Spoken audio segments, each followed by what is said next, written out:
अंकिता अपने पति अभिजीत, सास विद्या और ससुर यशपाल के साथ रहती है। अभिजीत की बहन नव्या की शादी अंकिता के बड़े भाई रमन के साथ हुई होती है। अंकिता रोज दिन में सब्जी और रात में चावल ही पकाती है। एक रात, ये क्या है अंकिता बहू, एक हफ्ते से देख रहा हूँ तुम दिन में सब्जी रोटी और रात में चावल पकाती हो। रात में भी रोटियां बनानी चाहिए बहू। और नहीं तो क्या, अरे कल रात को भी तुमने चावल की ही खिचड़ी बनाई थी और आज ये पुलाव और पापड़। अरे इससे क्या पेट भरेगा। तुम्हें तो पता ही है ना, तुम्हारा पति यानी हमारा अभी दिन भर काम करके थका हारा घर आता है, उसे बहुत भूख लगती है रात को। माँ जी पापा जी, मैं भी दिन भर घर के सारे काम करके थक जाती हूँ, इसीलिए मैं रात में कुकर में चावल पका देती हूँ। लेकिन अंकिता, चुप रहो अभी। बहू, ये क्या तरीका है अपने पति से बात करने का। लेकिन माँ जी, ऐसा तो नहीं है ना कि रात को मैं आपको कुछ खाने को ही नहीं देती। शादी के बाद एक बहू को दिन भर कितने सारे काम होते हैं, और ये बात तो आप अच्छे से जानते हो माँ जी। पर बहू, सबके लिए दो रोटी बना दोगी तो क्या जाएगा तुम्हारा। दिन में जो तुम सब्जी बनाती हो उसी के साथ हम खा लेंगे रात में। नहीं पापा जी, मैं इतनी मेहनत नहीं कर सकती। अगर इतना सब करती बैठी तो मुझे बिस्तर पकड़ना होगा। अरे मैंने शादी की है, कोई नौकरी नहीं ज्वाइन की जो मैं दिन रात बस आप लोगों के काम ही करती बैठूं। इतना कहकर अंकिता वहां से चली जाती है। फिर अगले दिन अंकिता अभिजीत को 2 रोटी और पनीर की सब्जी पैक करके देती है। ये लो, ये पनीर की सब्जी बनाई है मैंने, और साथ में थोड़ा अचार भी दिया है, खा लेना इसे। लेकिन अंकिता, ये लंच में रोटियां चबा चबा कर मैं पक गया हूँ। दिन में थोड़ा चावल भी बना दिया करो टिफिन में। नहीं नहीं, देखो अभी दिन में चावल खाओगे तो नींद आएगी, और फिर तुम काम ठीक से कैसे करोगे भला, जिसके बाद तुम्हारा प्रमोशन भी नहीं हो पाएगा। नहीं नहीं, मैं ये रिस्क बिल्कुल नहीं ले सकती। अरे अंकिता, ये कैसी बातें कर रही हो तुम। बिल्कुल सही कह रही हूँ मैं एक्स्ट्रा का काम नहीं करने वाली। ऑलरेडी मेरे पास ढेर सारे काम पड़े हैं, इसीलिए तुम मुझे एक्स्ट्रा का काम बिल्कुल भी मत देना। अब जाओ यहाँ से, जो दिया है वही चुपचाप खाओ, वरना भूखे रहो। बेचारा अभिजीत चुपचाप टिफिन लेकर ऑफिस चला जाता है। लेकिन रात में जब अंकिता फिर से सबको चावल खिलाती है, तभी उस पर सभी लोग गुस्सा हो जाते हैं। बस कर अंकिता बहू, अरे हम कुछ बोलते नहीं इसका मतलब ये नहीं है कि तू अपनी ही मनमर्जी करती रहे। तुम्हारे पापा जी को पिछले 1 हफ्ते से रात को सोने के बाद भी भूख लगती है, जिस कारण मुझे उठकर उनके लिए कुछ ना कुछ बना कर देना पड़ता है, जो उनकी सेहत के लिए बिल्कुल भी अच्छा नहीं है अंकिता। अरे इतनी लेट में उन्हें कुछ खाने से अच्छा तो यही है ना कि रात में खाते समय उनके लिए तुम 2 रोटियां बनाया करो। अंकिता बहू, दाल चावल और रोटी सब्जी, ये 4 पदार्थ तो घर में दिन और रात में दोनों पहर बनने चाहिए। लेकिन मुझे ये समझ में नहीं आ रहा कि तुम ये सब क्यों नहीं करना चाहती। देख बहू, कल से दिन और रात में दोनों समय दाल और चावल और रोटी सब्जी बनेगी, समझ गई तुम। ठीक है। फिर अगले दिन अंकिता दिन में तो रोटी सब्जी के साथ में चावल भी बना देती है, लेकिन रात में वो चुपके से अपने पति के पैसों से रेस्टोरेंट से रोटियां मंगवाती है, और सबको यही लगता है कि रात में अंकिता ने खुद ने रोटियां बनाई है। फिर एक रात विद्या खाना खाकर वॉक करने जाती है। अरे विद्या बहन, हो गया खाना पीना? हाँ सुपर्णा बहन, हो गया। आपका हुआ कि नहीं? हाँ हाँ, अभी हुआ, इसीलिए तो वॉक करने निकली हूँ। बड़ी ठंड हो गई है नहीं? हाँ, सो तो है। और कैसा था फिर उस नए रेस्टोरेंट का खाना? रेस्टोरेंट का खाना? ये आप क्या कह रही हो सुपर्णा बहन? हमने तो आज घर का खाना खाया है, बाहर से कोई खाना नहीं मंगवाया। अरे लेकिन मैंने तो उस रेस्टोरेंट के डिलीवरी वाले बॉय को आपके घर में खाना देते हुए देखा था, और अंकिता ने उसे पैसे भी दिए थे और वो तो आपकी रसोई की खिड़की से खाना दे रहा था। क्या? विद्या समझ जाती है कि अंकिता ने रोटियां बाहर से मंगाई है। फिर घर जाने के बाद वो ये बात सबको बताती है। क्या? हाँ, यही सच है। इस अंकिता ने बाहर से रोटियां मंगवाई थी। तभी मैं सोचूं कि रोटियां इतनी अलग क्यों लग रही थी, क्योंकि अंकिता बहू के हाथ की रोटियों का स्वाद कुछ और ही होता है। अंकिता, ये तुमने बहुत गलत किया है, लेकिन अभी मैं तो वो। अरे बंद कर अपना मुंह। हर बार की तरह वही घिसी पिटी सफाई मत देना। हम सब जानते हैं कि तू कितनी बड़ी झूठी है। कल से बिना किसी नाटक के तुझे सारे पकवान बनाने होंगे, और अगर तुमने नहीं बनाए तो मुझसे बुरा कोई नहीं होगा। फिर अगले दिन घर में मेहमान आते हैं और तभी अंकिता जानबूझकर रोटियां जला देती है।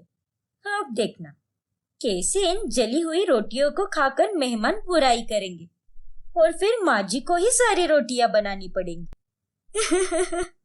जली हुई रोटियां देखकर मेहमान विद्या से कहते हैं, अरे विद्या बहन, ये कैसी रोटियां है?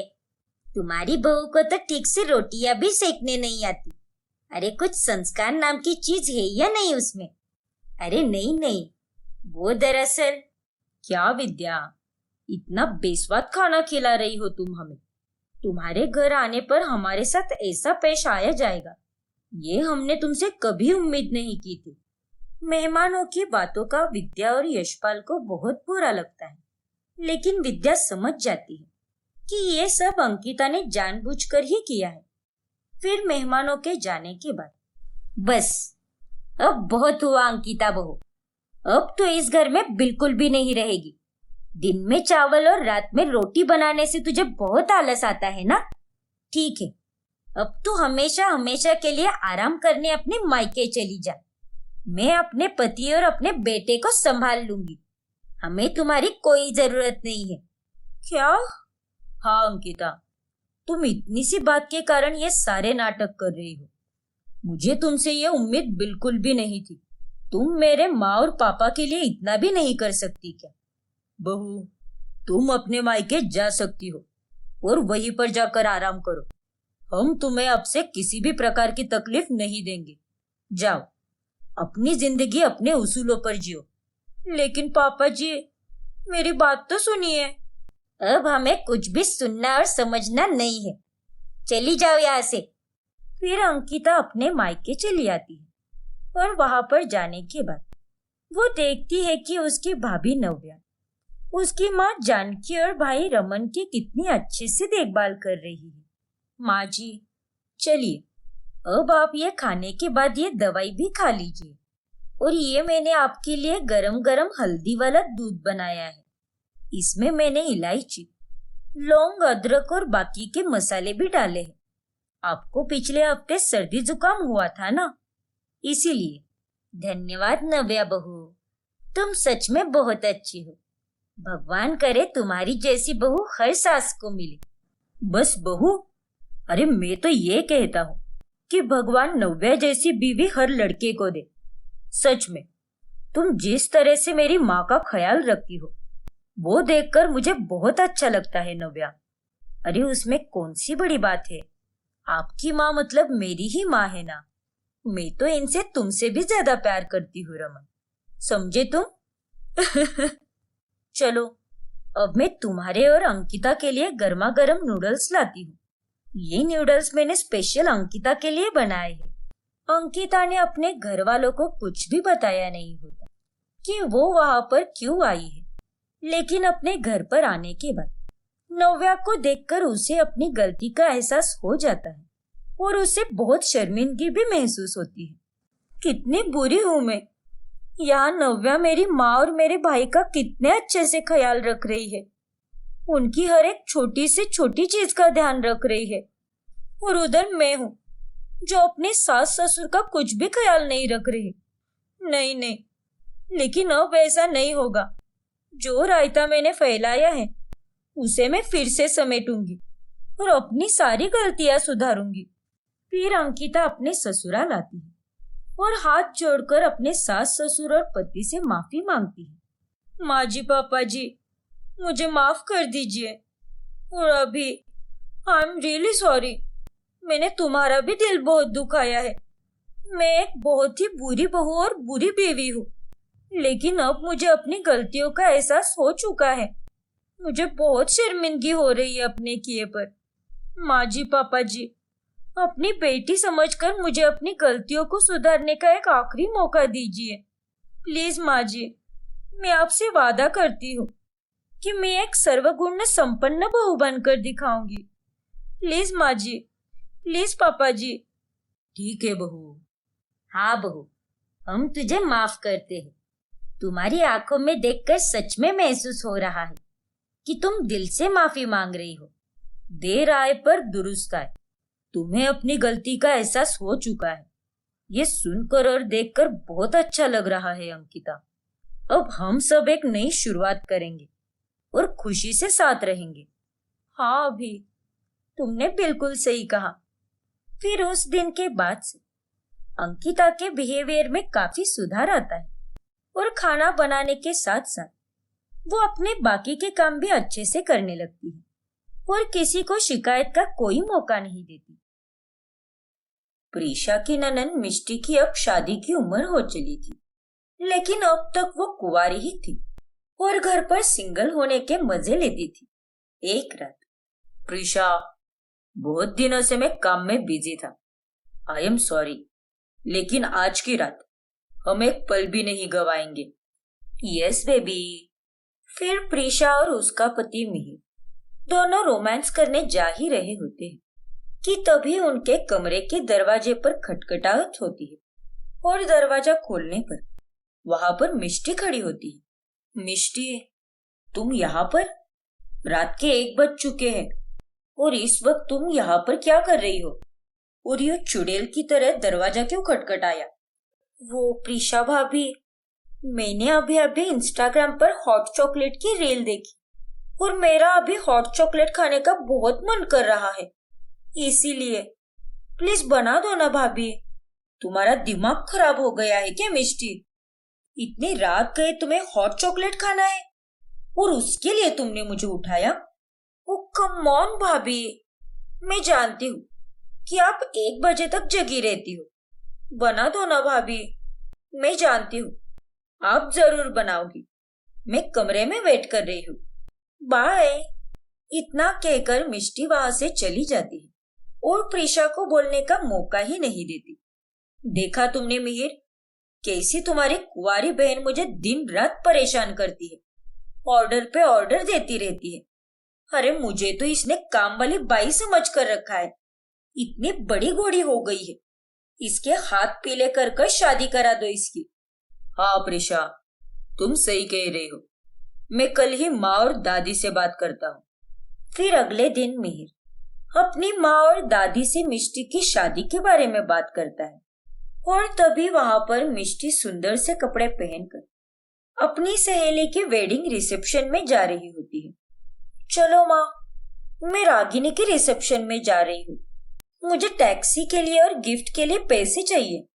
अरे मिष्टी बिटिया, कल ही तो तुमने मीर से शॉपिंग के लिए 5,000 रुपए लिए थे। हाँ तो 5,000 में ये 1 पीस आ गया दादी। क्या अभी? क्या ये तेरा ड्रेस 5,000 का है? मिष्टी, बस बहुत हुआ तुम्हारा। बस दिन रात घूमती रहती हो। तुम्हारी शादी की उम्र हो चुकी है। कब तक यूं ही कुंवारी बनकर दूसरों की शादियों में जाती रहोगी तुम? अरे जब तुम्हारी शादी की उम्र चली जाएगी तब तुम्हें कोई नहीं मिलेगा। भाभी, हाँ प्लीज अपना 5 पन्नों का भाषण शुरू मत करो। मिष्टी, अपनी भाभी से तमीज से बात करो। सही तो कह रही है वो। अरे लोग बातें बनाने लगे हैं। 30 की हो गई हो तुम और इतनी पढ़ी लिखी होकर भी तुम कोई काम नहीं करती। अरे तुम्हें तो इतनी अच्छी अच्छी जॉब अपॉर्चुनिटीज आई थी, लेकिन तुमने तो उन्हें घर में आराम करने के लिए ठुकरा दिया और शादी को भी ये उसी के चलते ठुकरा रही है। लेकिन अब बहुत हुआ। अगले हफ्ते तुझे देखने के लिए लड़के वाले आ रहे हैं और ये तय हो चुका है। मिष्टी अपने घर वालों को कुछ नहीं बोल पाती और वो टेंशन में आकर अपनी सहेली सोना से कहती है, यार सोना, मुझे तो बहुत टेंशन हो रही है। क्या करूंगी मैं अगर मेरी शादी करा दी तो? मुझे तो मेरे घर में आराम से रहना है, किसी के घर पे जाकर उनकी सेवा नहीं करनी यार। तो अब तू क्या करेगी मिष्टी? मैं तो कहती हूँ कर ले शादी। मुझे भी घर में रहकर मजा आता था आराम करने का, भाभी पे हुक्म चलाने का, लेकिन बाद में जब शादी हो गई तब जिंदगी और भी संवर गई। मुझे नहीं संवरनी यार जिंदगी एंड ऑल। ये शादी वगैरह सब फिजूल की चीजें होती है। मुझे तो अपनी लाइफ अपने हिसाब से जीनी है।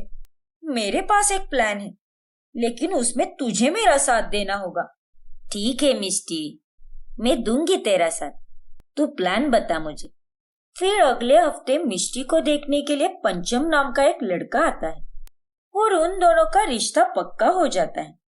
कुछ ही दिनों बाद मिष्टी सोना से कहकर एक प्लान को अंजाम देती है। याद है ना तुझे सोना?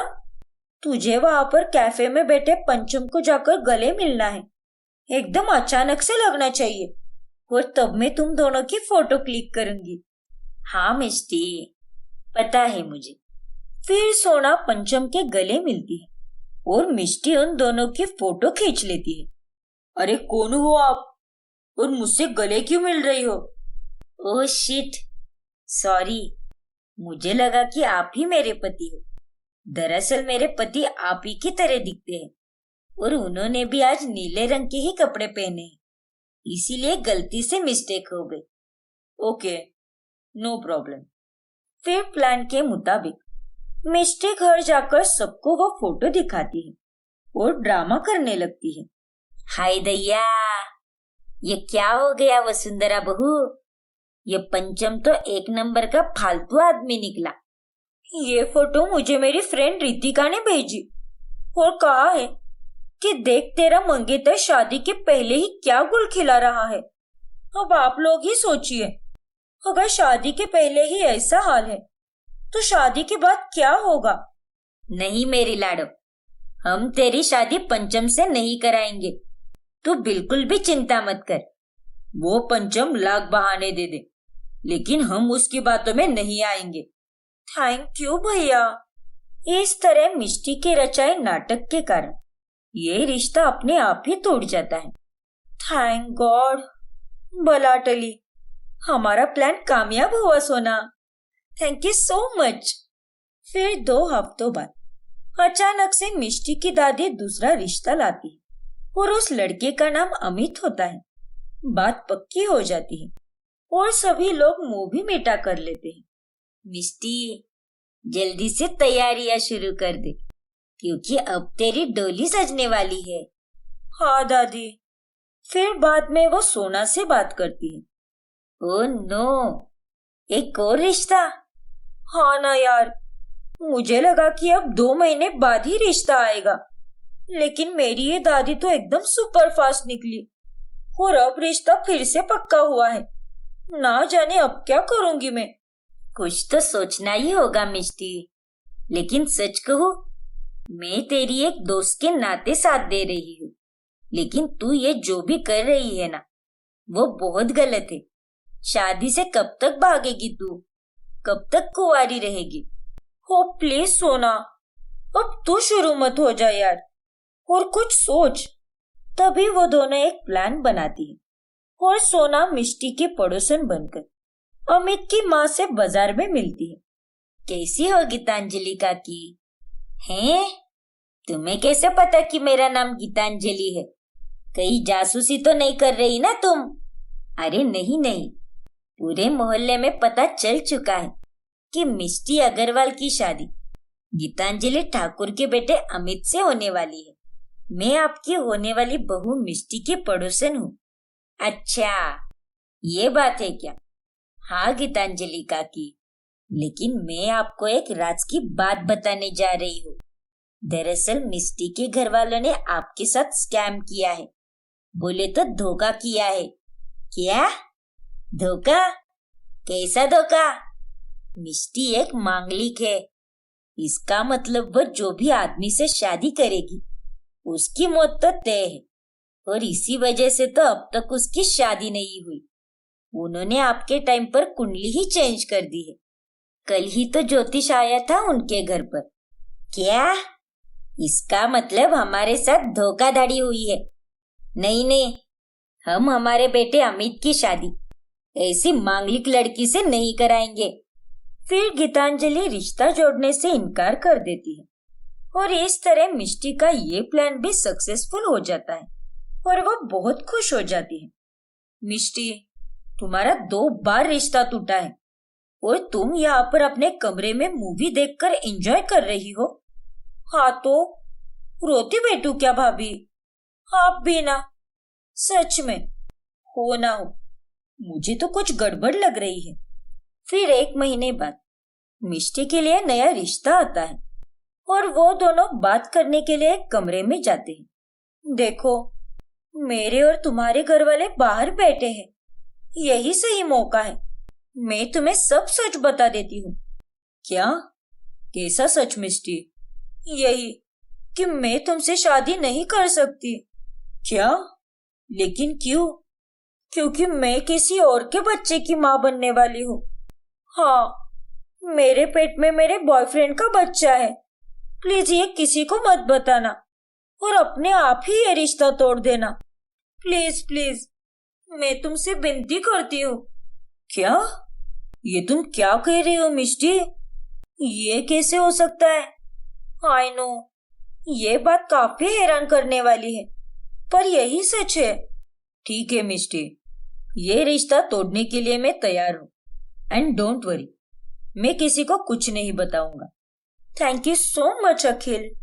अखिल कमरे से बाहर चला जाता है और तब मिष्टी कहती है, हुश, फाइनली ये रिश्ता भी मैंने अपने नाटक से तुड़वा ही दिया, ठीक उसी तरह जैसे पहले के 2 रिश्ते तुड़वाए थे। अच्छा, तो ये है मेरी कुंवारी ननंद का राज। प्रेषा भाभी, आप यहाँ? मिष्टी, अब ज्यादा भोली बनने की जरूरत नहीं है, क्योंकि तुम्हारा सच मेरे सामने आ चुका है। मैंने तुम्हारी बातें दरवाजे के बाहर खड़े रहकर सुन ली है। अच्छा हुआ कि मैं तुम्हारे कमरे से गुजर रही थी, वरना मुझे ये सब कभी पता नहीं चलता। अब चलो बाहर। लेकिन भाभी, चलो मेरे साथ। फिर प्रिशा बाहर आकर सबको मिष्टी की सच्चाई बताती है और ना चाहते हुए भी मिष्टी को खुद की जुबान से सच बोलना ही पड़ता है और उसकी बातें सुनकर घर के सभी लोग हैरान हो जाते हैं। तुमसे ये उम्मीद नहीं थी बेटा। मिष्टी, तूने जो भी किया है बहुत गलत किया है। अरे नालायक लड़की, तुझे अभी ये सब अच्छा लग रहा होगा, लेकिन बाद में तुझे समझ आएगा कि तू कितनी गलत थी। मिष्टी, तुम तो घर में सिर्फ आराम करती हो, इतना पढ़ लिख कर भी कुछ नहीं कर रही। लेकिन जब तुम आगे जाओगी तब शादी का, जॉब करने का, बच्चा पैदा करने का वक्त निकल जाएगा और तब तुम सबसे ज्यादा पछताओगी। तुम्हें समझना होगा मिष्टी कि ये सब करके तुम्हें कुछ नहीं मिलने वाला। कुंवारी रहकर बस तुम अपनी लाइफ जियोगी, लेकिन आगे का क्या? हाँ भाभी, आप सही कह रही हो। मैं गलत थी जो कुछ भी सोचती बैठी, लेकिन अब ये गलती मैं दोबारा नहीं करूंगी। मुझे माफ कर दीजिए। मिष्टी सबसे माफी मांगती है और कुछ ही महीनों बाद उसकी एक अच्छे घराने में शादी हो जाती है और जिसके बाद वो अपने ससुराल में सुखी रहती है।